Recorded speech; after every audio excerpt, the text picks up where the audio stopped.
चलेगी नहीं चलेगी, मोदी तेरी तानाशाही नहीं चलेगी नहीं। क्या कार्यक्रम था आज का? ये जो आज पूरे हिंदुस्तान में रसोई गैस, जिसको गैस सिलेंडर हम लोग जो घरों में यूज होता है, उसकी किल्लत को लेकर के हमारे पार्टी हाईकमान के द्वारा हम लोगों को निर्देशित किया गया था, जिसको लेकर के आज हम लोगों ने हमारे देश के प्रधानमंत्री के खिलाफ में हम लोगों ने उनका पुतला का दान किया, पुतला फूका। और क्या कार्यक्रम रहा? आज ऐसा मुद्दा उठाना चाहता हूं जो हर घर परिवार में आम नागरिक की जिंदगी को प्रभावित कर रहा है। रसोई गैस, पेट्रोल, डीजल और बिजली की लगातार किल्लत को बढ़ती कीमतें और एक आम आदमी के लिए अब अपने घर में चूल्हा जलाना भी मुश्किल हो गया है। रसोई गैस की कीमतें सातों आसमान पर छू गई है। ब्लैक में मोटे रकम देकर गैस खरीदने की नौबत आ गई है।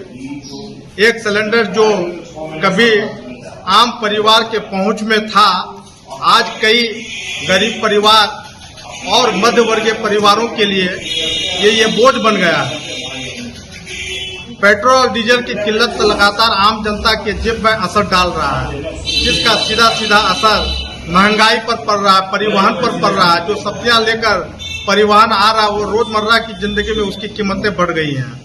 और अगर बिजली की बात करें तो हालात और भी गंभीर होती जा रही है। बिजली दरों में बढ़ोतरी ना लोगों को मानसिक बजट में हिलाकर रख दिया है, बल्कि ये न्याय संगत को आम आदमी के लिए एक बुनियादी जरूरत के हिसाब से बहुत महंगा हो चुका है। लोग संघर्ष कर रहे हैं। हम सरकार से ये पूछना चाहते हैं कि आखिर कब तक यह महंगाई का बोझ एक आम पब्लिक उठाती रहेगी? क्या कोई ठोस योजना है सरकार के पास इसकी कीमत को जो कम किया जा सके? सरकार का कर्तव्य है कि वह जनता को राहत दे, ना कि उनके परेशानियों को और बढ़ाए। हम भारत सरकार के, हमारे देश के प्रधानमंत्री से अनुरोध करते हैं कि जल्द से जल्द इन समस्याओं का समाधान करें, नहीं तो ये आंदोलन हम लोगों तक ही नहीं, पार्टी तक नहीं, पब्लिक तक चला जाएगा और लोग रोड पर धरना देने पर मजबूर हो जाएंगे। क्या शुभ नाम हुआ?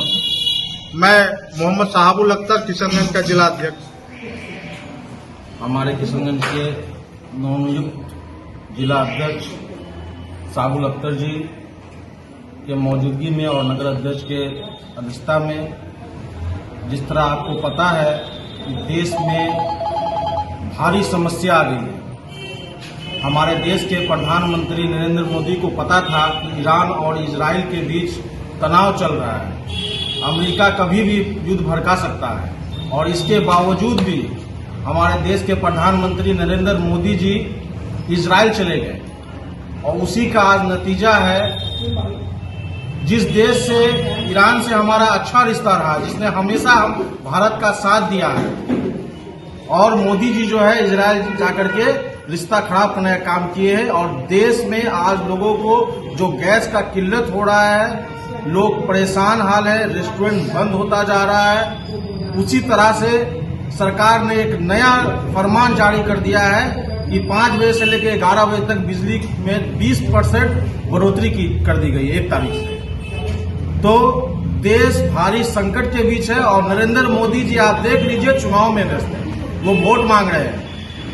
देश में ऐसी हालत है कि लोगों के पास गैस नहीं है। 2 दिन 3 दिन तक लगातार लोग लाइन में खड़े हुए हैं। ये जब से नरेंद्र मोदी की सरकार आई है, तब से आम जनता को सड़कों पे लाइन में खड़ा कर दिया।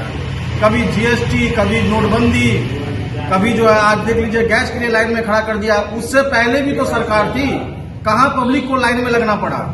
घर बैठे बैठे हर सुविधा मिलता था।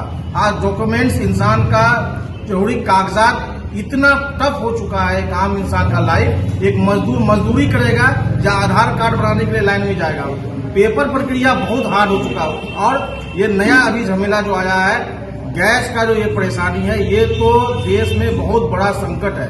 उसी तरह तेल का भी दाम बढ़ा दिया गया है। तो मैं नरेंद्र मोदी से बोलना चाहूंगा, आपसे देश नहीं संभल रहा है, कम से कम आप अभी भी जो है इस्तीफा दे दीजिए। धन्यवाद। क्या शुभ नाम हुआ? मोहम्मद आजाद साहिल, जिला अध्यक्ष युवा कांग्रेस किशनगंज।